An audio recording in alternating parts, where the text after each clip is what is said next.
Some steak sandwiches going on today. Some cheese fries, real low key. Y'all know the vibes.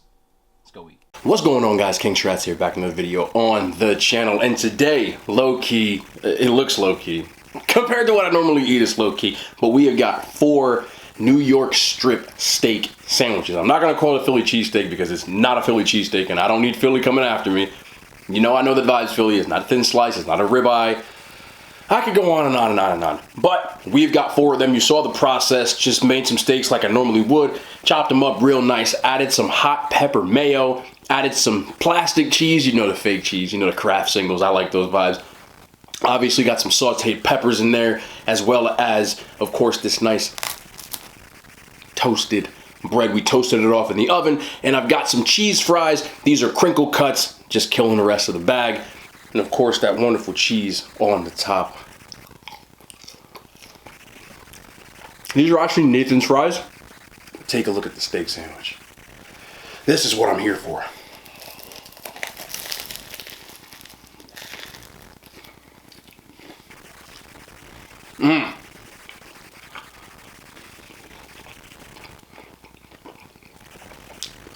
Wow. Wow. This is gonna be messy. I have a fork here, so I was gonna use it with the fries. Take a look in there. Lot of steak going on, a lot of peppers, a lot of cheese.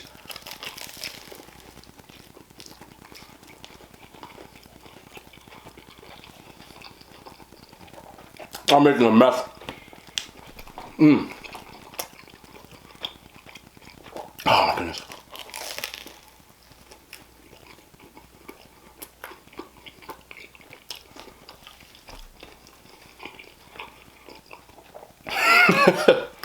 The kicker, obviously the steak's really juicy.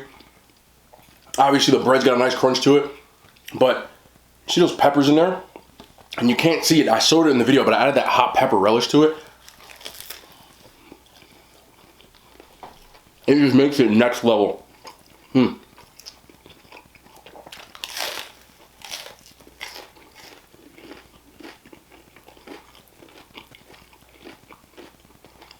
Y'all see me staring at this sandwich like really just like, that's not fake.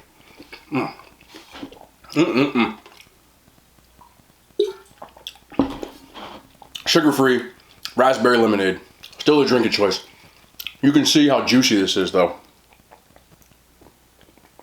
I don't want to drip on your screen, but there's a lot of drippy going on the bottom. See how juicy that is right there? I didn't bring a tissue. Whatever. I'm so sorry for the ASMR going on right now. This actually would have been a good one for an ASMR. But it's really flavorful and really juicy. And of course, with as meaty as the sandwich is, it's going to take all my teeth capacity to do so. I didn't fill this up, did I? No. It's my one a day. I told y'all this before. I drink 1 of these a day.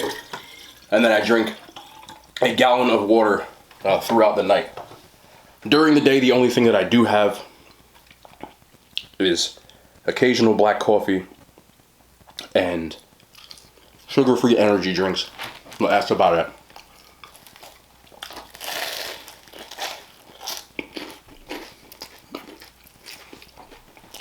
I ate peppers at all as a kid.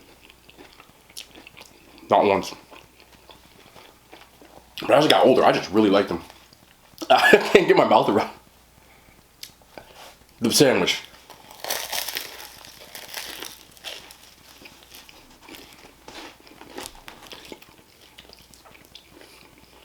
I didn't bring a tissue. That's my L. But I'm not getting up. Right now it is about 3 o'clock in the morning. Yeah, 3:10 a.m. And here I am. You know the vibes. I'll probably say that for a lot of videos. But it's not cap. You can probably see by the bags under my eyes. That. I'm a little tired, but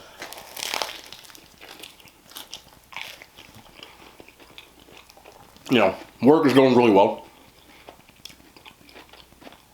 And we're at the point now in the one facility that we have that it's overbooked. we actually don't have enough time during the day to fit everyone in for training sessions.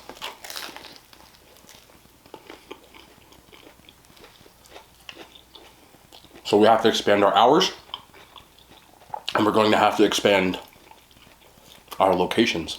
But it's a good problem to have. I know no one really cares about that stuff, but it's all exciting for me. I'm just glad to get back to work, to be honest. And you know the steak is tender when you can bite right through it. This is so good. Like, I don't really have anything to say other than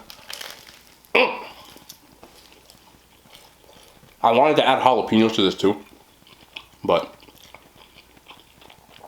I was going to do a spicy challenge today. People, for the real ones that are watching this one, because I know that the home cooked stuff isn't the one that people really want to see. So I'll let y'all in. 1 second. Oh, okay.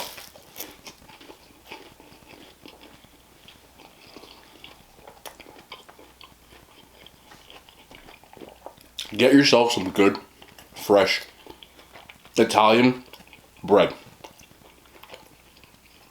People ask a lot why the bread is so crunchy.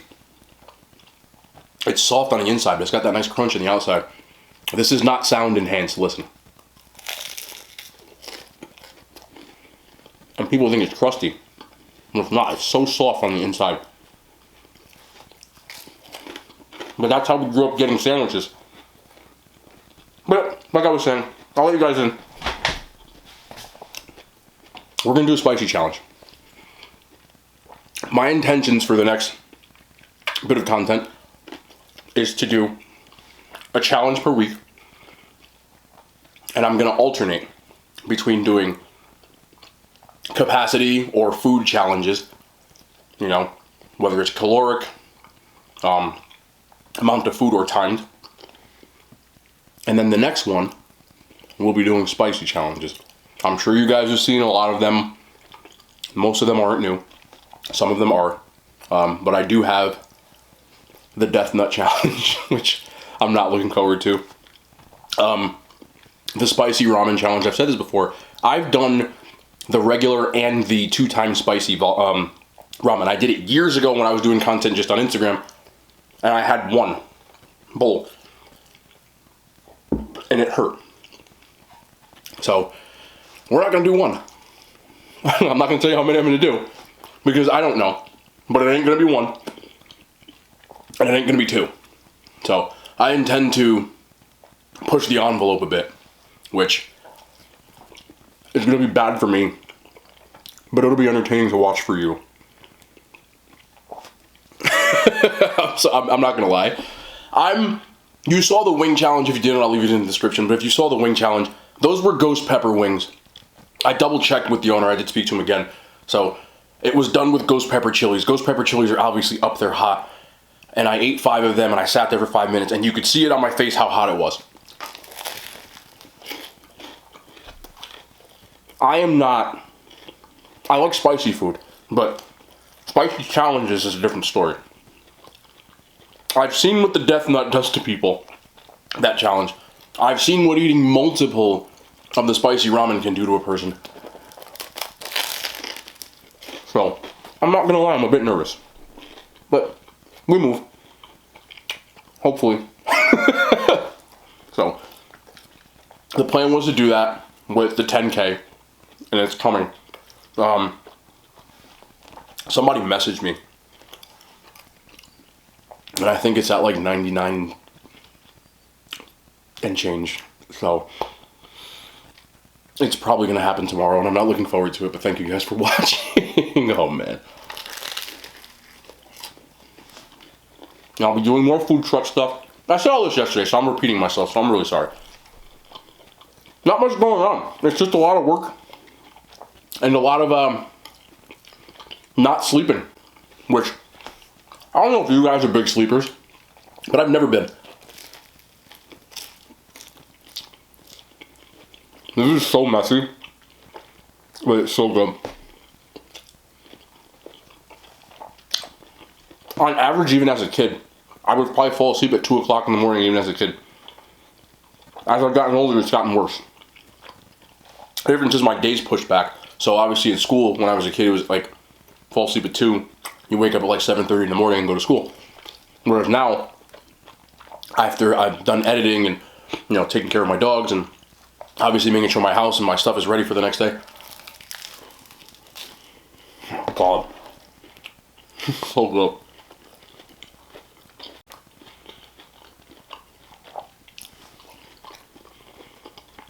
I'm usually asleep at about 5 a.m.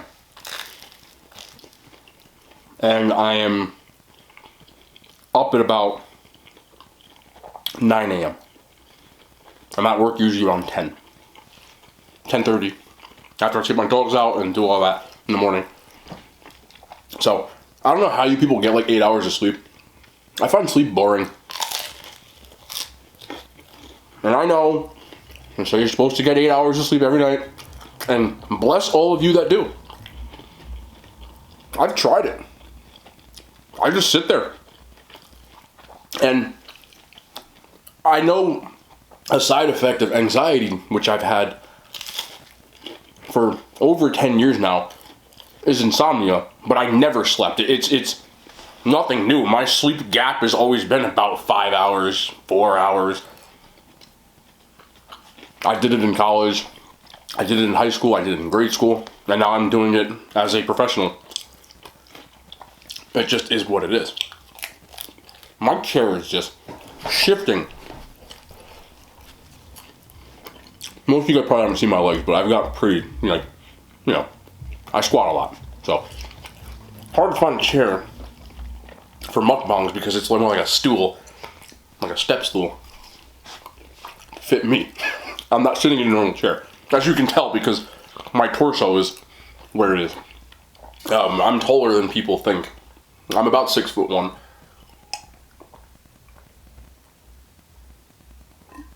And about 220 pounds. That's 100 kilos for people who do kilos. So, a lot of times people see me in real life and they're like, "Oh, you're bigger than I thought." Like, what do you think, I was 5'3"? I have no idea. I don't know. It's weird because, like, you know, with a football background, and even in college, you know, I was the guy that called the huddle on defense, and across the board, my defensive linemen that were staring at me were all 6'4", 6'5", 6'6", like, they're all big dudes, so I'm small, you know, so now it's weird to be back amongst, I don't know, I guess I'm like Gen Pop, like, it's not normal people, because we're all normal people, but, like, I guess non-athletes, and I feel, like, much bigger again. It's very strange. You know, most of my friends are, or even people I associate with, not many of them are taller than me. Only a few. And I guess in the normal world, 6'1" isn't that short. But I think because of the way the table's set up, that people think that I'm just like shorter guy, and I'm definitely not.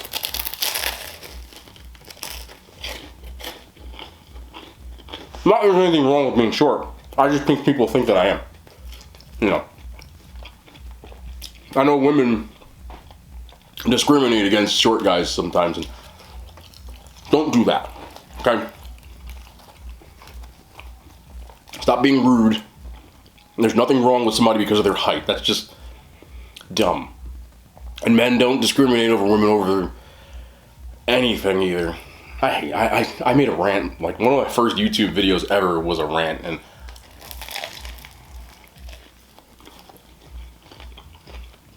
I understand to a certain extent you like what you like, but when you start just eliminating entire groups of people based off of their nationality, their race, their height, their weight, men, discriminating against women for breast size, which is the stupidest thing I've ever seen in my life. You're missing out on a really dope individual. And I'm proud to say that I'm the proud owner of the I Ain't Got a Type Club. Because I don't. The shortest girl I ever had an entanglement with, yes, I'm using the term entanglement, was 5 foot. I don't even want to tell you the tallest.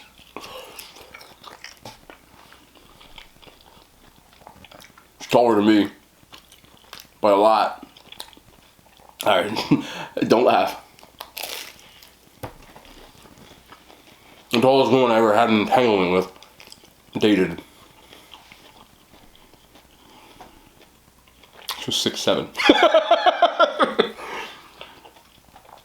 Sometimes she'd get mad at me. Like every woman I've ever dated has. And she'd be yelling. It was like the only time in my life where I felt like a little. I was just like, hold on, little dude. She didn't say that, but that's how I felt. You know, I was like obviously more muscular. And I weighed more than she did. I think. You know, because when you're taller, like, you weigh more. Obviously, so, you know.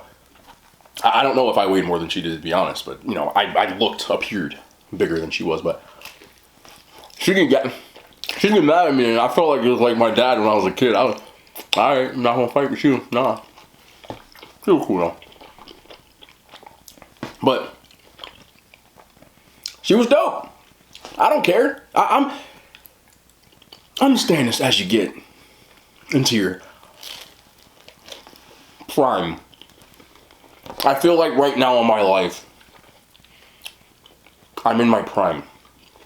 I have a career, you know, I'm mentally more stable.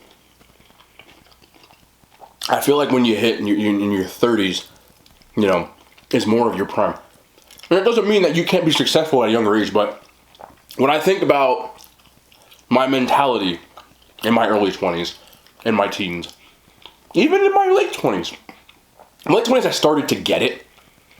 And some people never get it. And some people get it earlier, but I'm just talking out of me standpoint. Just understanding what to value in a person you want to date, or even in just a person that, not just a person, but in what you want in life. I mean, most people, and you can correct me if I'm wrong, but most people go to college and they don't know what they want to do. I did. You know, there's a lot of pressure, and pick a major, and you don't really know which way is up yet. I think I would have got a lot more out of college if I was in college now, or in my late 20s, than I did when I was 19, 18. I didn't know what I wanted to do in my life. I just wanted to play football. I wasn't thinking about anything else.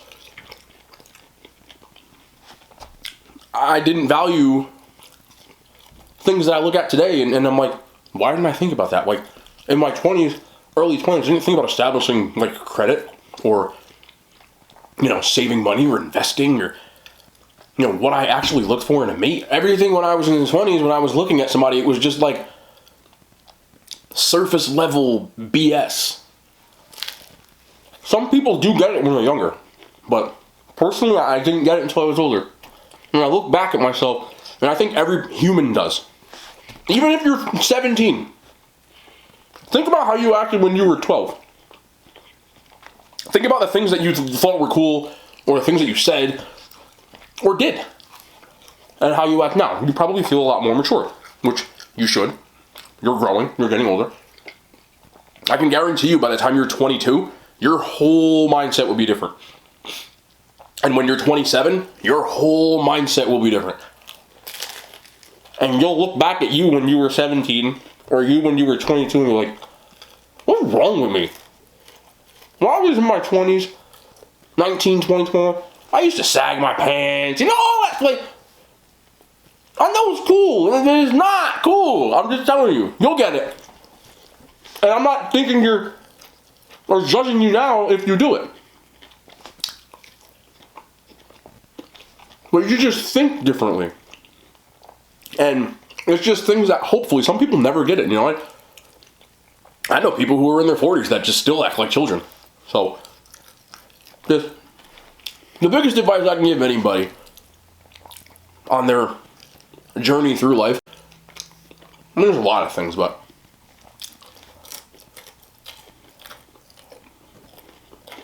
most of the things, and I'm not telling you college is stupid. You're in college, get your degree. Most of the things that you will carry with yourself that you learn in college, you will learn outside of the classroom. It's just as important. Learn how to network. Because in life, it is really not just about what you know. It's also about who you know. It's just as important. Success, in any way that you value your success, whether that be monetary, love, I don't know, whatever it is. But I'll tell you this, and you can fight me on this, but this is the facts.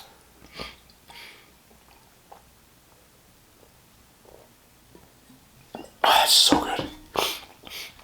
Success. All success is preparation and opportunity. Those two things, if they meet and they're on your favor, you'll be successful. You don't know when it's going to happen. It could happen when you're 12, it could happen when you're 40. How do you become prepared? Be a sponge, be humble, learn as much as you possibly can. Things you might not even think you need to know. You don't know everything. I don't know everything. I try to learn something every single day. I try to absorb knowledge not just from books, but from the people I interact with on a daily basis.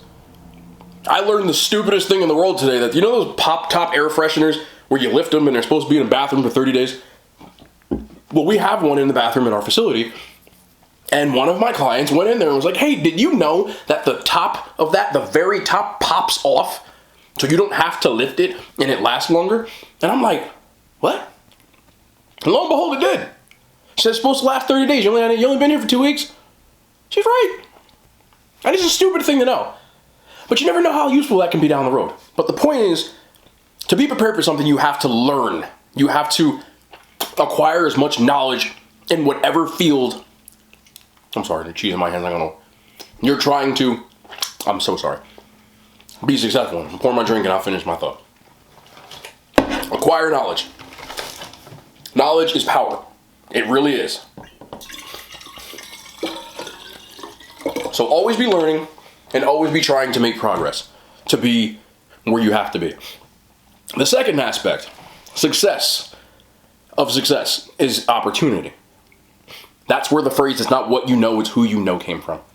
I will be the first one to tell you, I would not be in the position that I am in now professionally, not this stuff, the content creation, and that's opportunity too, but talking professionally. I made friends not even in my field. I got a chance to run my own business inside of another facility, start outsourcing trainers. Now, this is before what I'm doing now, but it helped me become that. But I had a job, and a guy walked in, and he was very talkative. He wanted to be my friend. I tell you, let's cool. I'm chopping up at everybody. That same guy, 4 years down the road, gives me a call and says, hey, there's a guy over here. He's looking for, a training service of some sort. And at the very same time, my best friend who worked with me got fired from his job, my job that I got him, but it didn't matter. And my loyalty caused me to kind of be like, I don't want to be here anymore.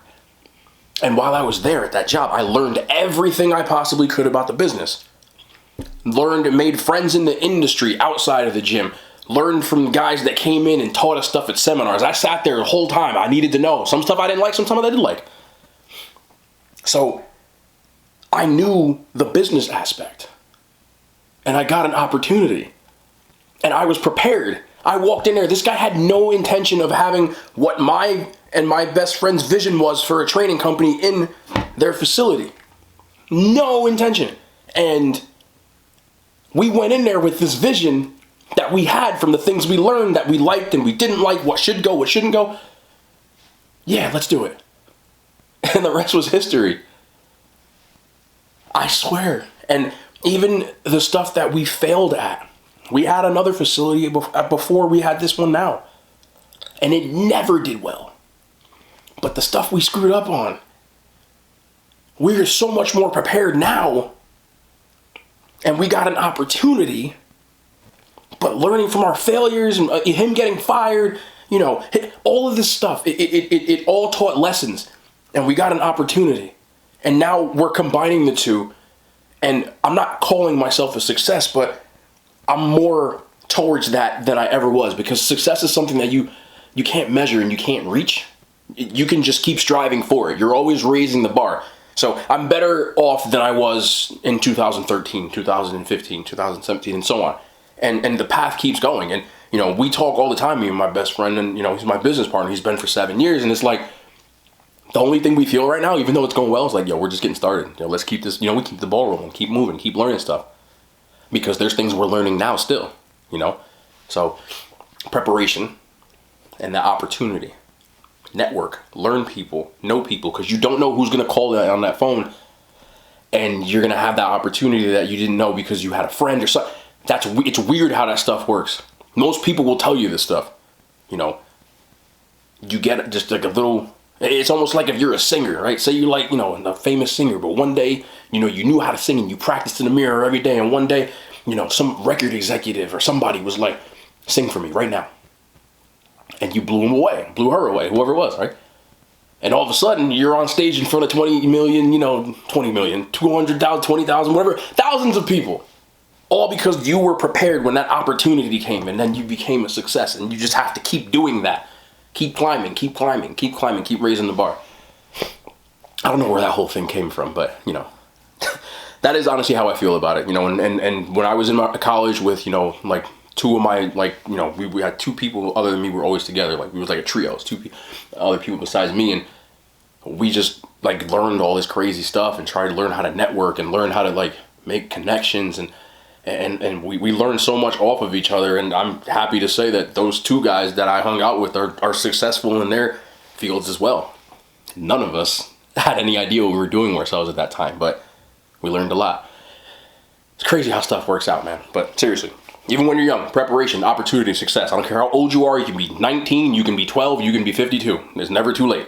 And just keep learning, keep grinding, keep finding new ways, and don't anybody ever tell you that you were stupid. Last story, and I gotta go because I'm talking way too much, but Stan Lee, the founder of, you know, comic book, may he rest in peace, the Avengers, all that stuff. When he was working and he started out, he had an idea of Spider-Man. I swear to you, Spider-Man. And he thought it was a great idea. And his agent was like, this is the stupidest idea ever. And he didn't listen. So he put it inside of another magazine. This is all on Google. Like, he put it inside of another magazine. And the magazine went crazy. And his agent came back 2 days later and was like, remember that spider thing you did? Blah, blah, blah. This is the greatest idea ever. Trust me. Like, even the founders of Ring, you know, the Ring, the doorbell thing, they were on Shark Tank, right? They were on Shark Tank years ago. And everybody on there didn't invest in Ring. Ring got sold to Amazon for $4.5 billion. People thought it was stupid. So don't think it's stupid unless it, like, you know, if you really believe in, you truly believe in it, then do it. I'm serious. Because you never know what can be successful and what can't be. But that is it for today. I'm going to finish my drink.